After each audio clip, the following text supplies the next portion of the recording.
Elles sont femmes, jeunes, épouses et mères. Comment ont-elles fait? Nkento, un magazine dédié à la femme en vue de partager des expériences inspirantes, éveiller la conscience, encourager et promouvoir le genre féminin dans plusieurs domaines. Nkento, nos étoiles brillantes. Bonsoir à tous, chers téléspectateurs de partout où vous nous suivez à travers le monde.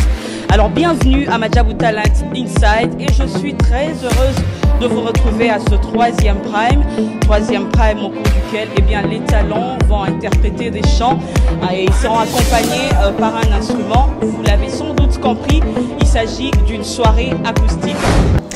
Voilà, je m'appelle Grace Michel Mtonkole Aïka, je suis journaliste et femme de serviteur de Dieu, du pasteur David Aïka Peneloumou.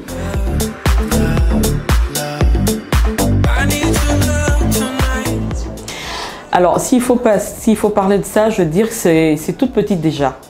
Je me rappelle, quand j'étais toute petite, j'avais l'habitude de suivre le journal. J'avais environ 5 ans que j'aimais suivre le JT. Je me rappelle, papa me posait la question, il me disait, mais c'est quoi que tu fais? Alors je disais, je deviendrai comme cette dame. Et cette dame, c'était Chantal Kanimbo.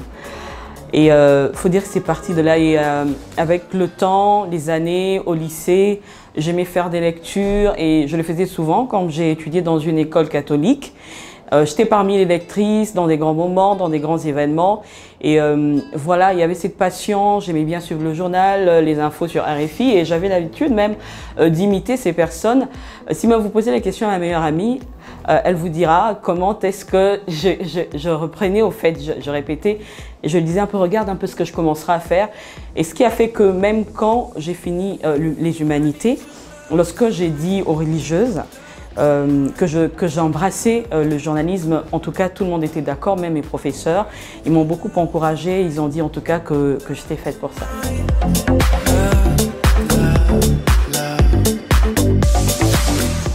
Alors ça fait 12 ans maintenant que je suis dans le métier de journaliste.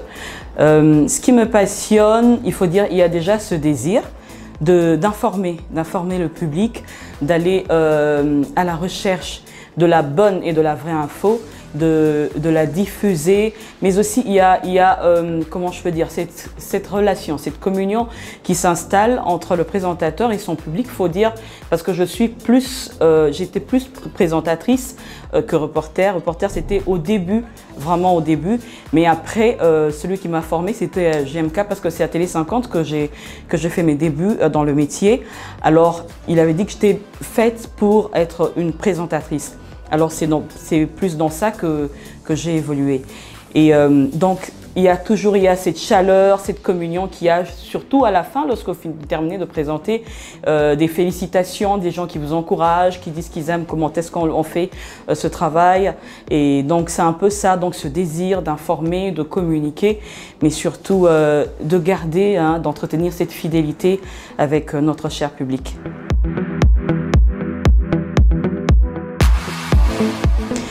Il faut le dire que lorsque nous avons aussi commencé, l'image de la femme, elle était vraiment ternie. On avait une mauvaise image de la femme journaliste. C'était celle qui facilement est prête à donner son corps pour avoir un reportage, une mission et tout cela. Alors, je peux dire que je suis de la catégorie de celles-là qui se sont dites que pour bien faire le travail, pour faire valoir ce qu'on est, on n'était pas obligé de donner son corps parce que les valeurs comptent. On est des chrétiennes et je pense que c'était important en milieu professionnel de faire connaître aussi son identité et aussi les valeurs. Je peux vous dire aujourd'hui, c'est vrai que j'ai commencé à Télé 50, j'ai fait 6 ans là-bas, ensuite je suis allée à Siloé où j'ai pas trop traîné. Ensuite, aujourd'hui, je suis à Éduc TV. Chaîne du ministère de l'EPST où je suis chef de division. Alors là aujourd'hui on m'appelle même pas Grace Michel, on m'appelle carrément Maman Pasteur. Maman Pasteur, quand tu passes on te salue. Je pense qu'il y a cette valeur, il y a parfois le comportement, il est important, il parle lui-même.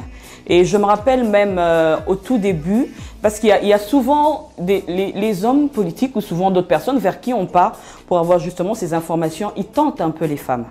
Et ils se rendent compte, il y a des celles-là, quand ils commencent, ils se rendent compte qu'avec celle-là, je ne peux pas aller loin, avec celle-ci, je peux aller. Je pense que c'est à la femme elle-même de mettre des limites et de faire comprendre, je ne suis pas de cette catégorie, moi je suis là pour le travail, alors s'il n'y a pas ceci, je préfère continuer en toute simplicité.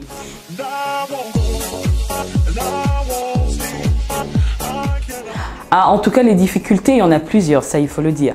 Déjà, difficultés financières.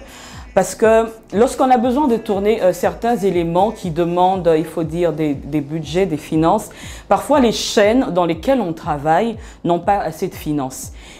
En commençant déjà par le salaire qu'on paye aux journalistes, ça il faut le dire.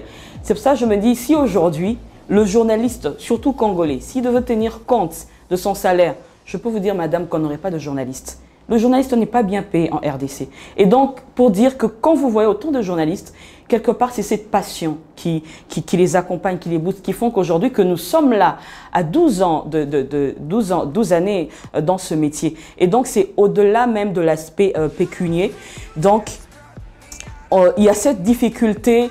Il y a également, il faut dire qu'il y a de plus en plus de démocratie aujourd'hui, il faut le dire. Il y a certaines personnes qui, carrément, lorsqu'ils ont la bonne information, ils refusent de vous la livrer. Pour beaucoup de raisons, sécurité et tout ça. Donc, quand même vous avez l'information, vous voulez aller à la source, il y a d'autres personnes qui carrément refusent. Et justement, il y a aussi cette difficulté, il y a des ceux-là qui croient que la femme, attendez, il faut juste aller avec elle et tout. Alors, quand vous n'êtes pas de cette catégorie des personnes, eh bien, ces personnes vous ferment les portes. Parce que j'en connais quand même, il y a d'autres carrément, quand tu te présentes, tu dis que tu es femme mariée, on te fait une proposition, tu dis non, je fais pas ça, eh bien, on vous ferme les portes.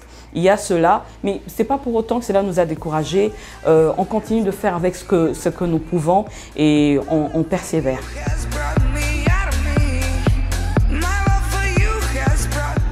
Bon, dans un monde professionnel, bon, ça dépend hein, des réalités. Bon, en termes s'il faut parler du journalisme, il n'y a pas de facteur hein, qui empêche aux femmes d'y accéder, d'autant plus qu'il y a de plus en plus de femmes. Si vous regardez surtout en termes de présentatrices, il y en a maintenant plusieurs. Et quand vous allez à l'IFASIC, dans les universités où il y a la faculté de communication, il y a beaucoup de femmes. D'ailleurs, ce sont les femmes qui aiment plus le journalisme. Et donc, je ne dirais pas qu'il y ait un facteur qui puisse s'y empêcher. Mais ce que j'aime, c'est que les femmes sont déterminées malgré tout. Et les femmes de ce siècle, les femmes d'aujourd'hui, elles veulent travailler. Elles ne sont plus ce genre des femmes qui veulent rester à la maison. Parce que, regardez, nos parents payent énormément des frais pour que nous puissions aller à l'université, pour que nous puissions étudier. Est-ce pour qu'après qu'on ait fini, que l'on puisse rester dans nos maisons avec nos diplômes? Eh bien, je pense que non. C'est pour que justement, que nous puissions travailler, que nous puissions mettre justement en valeur ces diplômes, mais aussi rendre nos parents fiers pour tous ces sacrifices qu'ils ont eu à faire.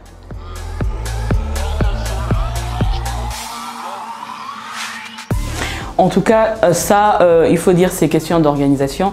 Et ça, je garde d'une maman, hein, pour qui j'ai beaucoup d'estime, parce que je fais partie de l'une de ses filles, de maman Viviane Dallot. C'est un conseil qu'elle a eu à nous donner pendant les moments des enseignements. Il faut savoir organiser. Il faut savoir s'organiser. Où je travaille, heureusement, vous savez, Dieu sait faire, il sait faire toutes choses. Avant que je ne puisse exercer ma casquette en tant que femme de serviteur de Dieu, mais aussi servant de Dieu carrément, eh bien, comme là où j'étais dans les autres chaînes, j'étais vraiment à temps plein. Vu que j'occupais de postes de responsabilité, j'étais directrice des infos, il fallait être là matinale, vous dispatcher, vous faites... Non, il fallait absolument être là. Alors, avec les années, quand j'ai changé, je suis maintenant au ministère de l'EPST. Là, quand même, l'horaire est un peu plus relaxé, dans le sens où c'est pas tous les jours qu'on est là. Comme on a aussi des adjoints, on délègue. Et c'est qui nous permet qu'il y a des jours où je ne suis pas là, mais au loin, je peux quand même coordonner, savoir qu'est-ce qui se passe. Et donc, les jours où je ne suis pas au travail, j'ai pu m'organiser. Ces jours-là sont par exemple les jours des cultes. Ça me permet d'être au culte, ça me permet d'avoir des entretiens, ça me permet aussi de m'entretenir avec des personnes qui ont besoin d'une attention, qui ont besoin d'échanger, mais pourquoi pas aussi de moments de prière. Donc, c'est juste question d'organisation.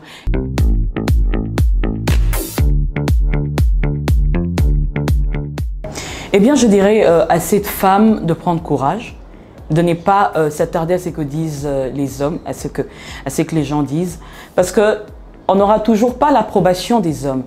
Parfois, les hommes, même quand vous faites bien, ils ne vous encouragent pas.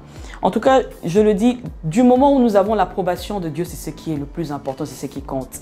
Et donc, je dirais à cette femme qui me suit de ne pas se décourager, mais d'y aller, de foncer.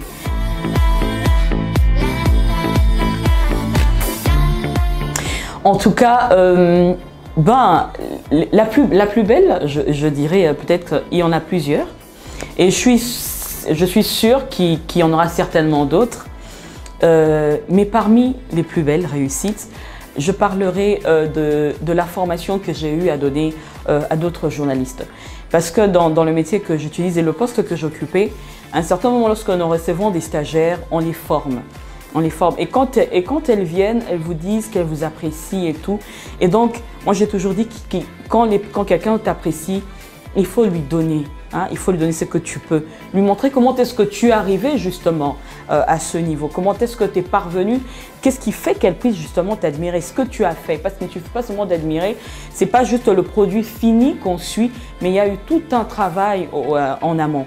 Et donc c'est d'avoir formé des journalistes aujourd'hui. Je peux vous dire qu'il y a des journalistes que j'ai formés qui sont aujourd'hui des DG. Qui sont aujourd'hui elles-mêmes entrepreneurs. Elles possèdent leur magazine. Et quand parfois on poste, elles sont là et elles reconnaissent ce qui est bien, cette humilité. Elles écrivent souvent bonjour coach et tout. Elles ne sont même plus ici à Kinshasa, d'autres sont partis. Mais aussi quelque chose aussi que j'ai beaucoup aimé, que j'ai retenu dans ma carrière, c'était la couverture du 14e sommet de la francophonie. J'étais parmi les rares femmes qui étaient là. Déjà dans la chaîne où j'étais la seule femme. Il y avait au moins 7 hommes et j'étais la seule. Et il fallait cascader. Donc j'ai beaucoup aimé cette expérience. En tout cas, ça, j'ai beaucoup aimé.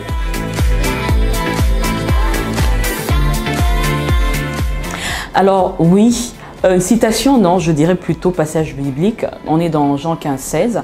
En tout cas, ce passage m'a toujours boosté. Et c'est ce passage qui m'aide, qui parfois, lorsqu'on est découragé, parce qu'il y a beaucoup de réalités dans la vie.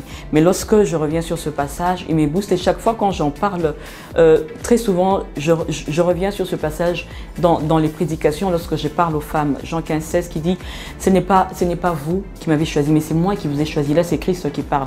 Je vous ai choisi, je vous ai établi afin que vous portiez du fruit en abondance.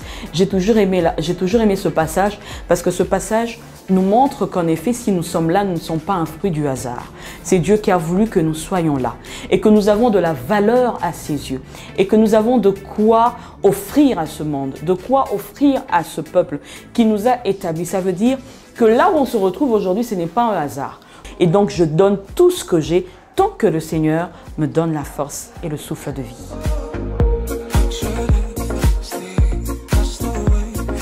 Alors, dans ma langue maternelle, on dit Mwanamuke. Si je dois aller dans le sens de Kinto, qui veut dire jeune fille, en swahili, c'est Binti.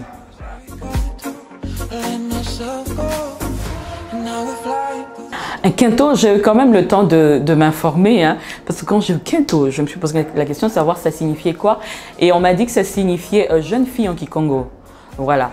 Alors, des étoiles, nos étoiles brillantes, voilà, Kinto. Alors, je trouve que c'est un très bon concept et je trouve que c'est très important. Vous savez, aujourd'hui, les femmes, beaucoup de jeunes filles, elles ont besoin d'encouragement. Elles ont besoin qu'on les booste.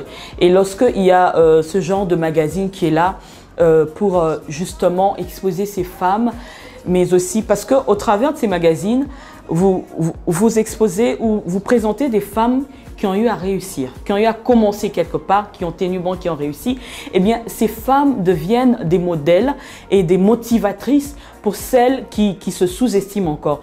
Kinto, nos étoiles brillantes.